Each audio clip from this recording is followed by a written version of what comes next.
Bapak Ibu, Saudara dan Saudari, rupanya untuk memahami isi atau memahami permintaan para rasul kepada Tuhan Yesus, Tuhan tambahkanlah iman kami, dan reaksi atau jawaban Yesus kepada mereka, sekiranya kamu memiliki iman sebesar biji sesawi, kamu dapat berkata kepada pohon ara ini, seterusnya sampai cerita tentang hamba dan Tuhan itu. Kita bisa memahaminya dengan melihat konteks dekat dari perikop ini. Konteks dekatnya di bagian atas itu adalah Lukas 17 ayat 1 sampai 4 yang berisi tentang nasihat-nasihat. Ada nasihat untuk jangan menyesatkan orang, jangan membuat orang masuk dalam dosa. Kalau orang menyesatkan, sebaiknya diikatkan batu kilangan dan ditenggelamkan di laut. Atau juga nasihat yang lain, dia bilang tentang kalau ada saudaramu yang bersalah, tegurlah dia, ampunilah dia. Kalau dia datang, ampunilah dia, begitu. Jadi ada nasihat untuk tidak menyesatkan orang, dan juga nasihat untuk memaafkan dan mengampuni orang. Lalu konteks di bawahnya, konteks dekatnya adalah penyembuhan 10 orang kusta yang setelah sembuh hanya satu yang kembali, itulah orang Samaria, dan dia meminta terima kasih, dan kata-kata Yesus kepadanya, pergilah, imanmu telah menyelamatkan engkau.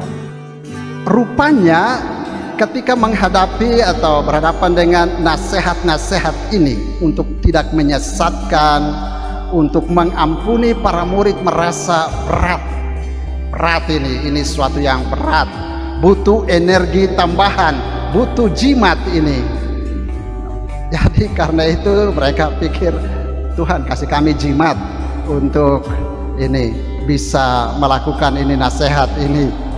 Tapi lihat reaksi Tuhan Yesus, dia mengajak mereka untuk kembali kepada keseharian dan mengajak mereka untuk melihat keseharian itu dalam relasi antara seorang tuan dengan hambanya.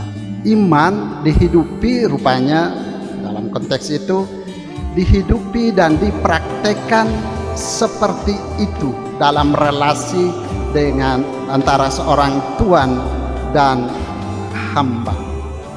Dalam surat kepada umat Ibrani pasal 11 ayat 1 dikatakan di sana, iman itu adalah dasar dari segala sesuatu yang kita harapkan dan bukti dari segala sesuatu yang tidak kita lihat.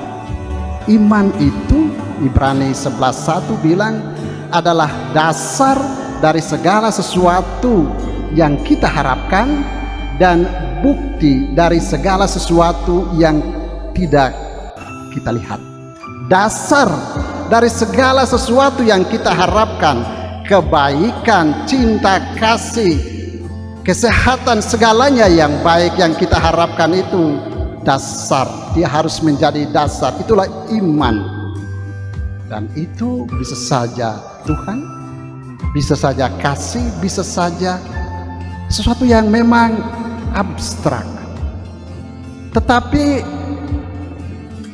harus menjadi bukti dari sesuatu, dari segala sesuatu yang tidak kita lihat. Ya, Yakobus bilang iman itu tanpa yang abstrak itu harus punya wujud, tanpa kelihatan itu adalah omong kosong. Lalu yang abstrak itu timbul dari mana? Dari surat Rasul Paulus kepada umat di Roma pasal 10 ayat 17 dia bilang, iman itu timbul dari pendengaran, dan pendengaran dari firman Allah, pendengaran dari firman Kristus. Maka sebenarnya Yesus ketika bicara tentang mengarahkan para murid untuk bagaimana menumbuhkan iman itu, dia bicara tentang relasi tadi, Tuhan dan hamba. Kita tahu dalam kehidupan hari-hari kita, seorang hamba itu tidak pernah melakukan kehendaknya sendiri. Seorang hamba itu tidak pernah hidup sesuai aturannya sendiri. Harus ikut kehendak tuannya, harus ikut aturan main tuannya. Dia bilang, ikatkan pinggangmu, layanilah aku, setelah saya selesai makan baru engkau makan. Itu aturan tuannya. Dia tidak akan bertindak semau dia. Itu seorang hamba. Dia harus bertindak sesuai dengan apa yang dikehendaki oleh tuannya. Ini penting. Dasar kehendak tuannya harus menjadi dasar tindakannya. Dan dalam arti ini, Yesus sebenarnya mau katakan kepada kita lewat bacaan hari ini, kalau mau supaya iman itu, tadi bilang iman timbul dari pendengaran, pendengaran dari firman Allah. Kalau mau supaya iman itu ada di dalam hati, di dalam diri, di dalam hidupmu, maka carilah kehendak Tuhanmu. Carilah kehendak Tuhan.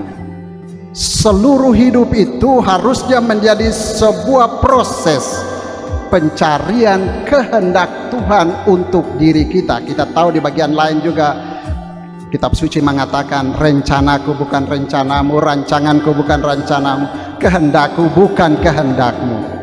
Maka posisi ini, mencari kehendak Tuhan harus menjadi tindakan pertama. Dan kalau sudah kita temukan kehendak itu ada di sana, dalam konteks hamba dan Tuhan tadi, ketaatan. Ada di sana dalam konteks hamba dan Tuhan tadi, kepatuhan. Ada di sana dalam konteks Tuhan dan hamba tadi, kesabaran. Kalau saya sudah selesai makan, oh sabar dulu, kau tunggu, nanti sudah selesai makan baru engkau makan. Dalam kitab Habakuk tadi ya, itu dia seperti sudah putus asa sekali. Tapi Tuhan bilang, kalau kamu bertahan terus di situ, sabarlah, karena pasti akan indah pada waktunya. Kamu akan dibenarkan karena imanmu, karena kesabaranmu, kamu akan dibenarkan. Maka kalau sudah mendapatkan kehendak Tuhan, taat, patuh, sabar untuk melaksanakannya sampai selesai, sampai Tuhan tuntas. Barang siapa bertarung sampai kesudahan, dia akan selamat. Tetapi menarik juga, dia bilang kalau sudah selesai harus mengatakan, kami adalah hamba-hamba yang tidak berguna, kami hanya melakukan apa yang harus kami lakukan.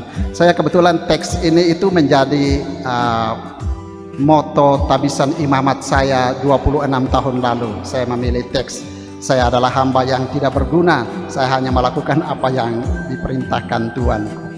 Jadi kalau sudah selesai atau berhasil, jangan sampai kita itu menjadi orang-orang yang menepuk dada, membusungkan dada. Lihat kenapa kita ini baru barang ini jadi. Kalau tanpa kita tidak mungkin. Kalau kita itu seolah-olah menjadi sentral, selalu merasa sangat penting. Di dalam kehidupan kita juga kadang-kadang begitu. Ada orang yang terlalu merasa sangat penting. Ini juga merepotkan dalam kehidupan, entah komunitas, entah lingkungan, entah wilayah rohani dan seterusnya. Dia merasa dia paling hebat. Keberhasilan dan kesuksesan itu hanya karena dia. Kenapa? Kita baru barang ini jadi. Tuhan tadi bilang, karya itu bukan karyamu, perutusan itu bukan perutusanmu. Kamu memang melaksanakan pekerjaan dari organisasi, dari wilayah rohani, tapi itu adalah pekerjaanku, itu adalah perutusanku. Maka ya jangan sombong, rendah hatilah. Kami adalah hamba-hamba yang tidak berguna. Tapi lebih dari itu, bagus tadi perikop dekat di bawahnya, harus membangun hidup dalam sebuah rasa syukur. Kalau sukses, kalau berhasil, Jangan sampai itu tadi pikir karena ini semua karena usaha saya pribadi, karena uang saya, karena tenaga saya. Jadi tidak usah. Tadi seorang Samaria itu dia datang dan bersyukur. Kalau kamu sukses, kalau kamu berhasil melaksanakan sesuatu, jangan lupa untuk bersyukur dan berterima kasih, karena dialah yang memberikan segalanya itu, yang memampukan kamu. Bapak Ibu, saudara dan saudari, dan di dalam surat kepada Timotius, Paulus tadi bilang, kita yang semua orang yang sudah dibaptis itu telah dipenuhi dengan roh untuk tampil menjadi saksi-saksi iman. Karena itu janganlah malu-malu, meskipun tidak perlu sombong, meskipun tidak perlu pamer diri, tapi janganlah malu-malu untuk memberikan kesaksian tentang imanmu, untuk memberi kesaksian tentang Tuhanmu.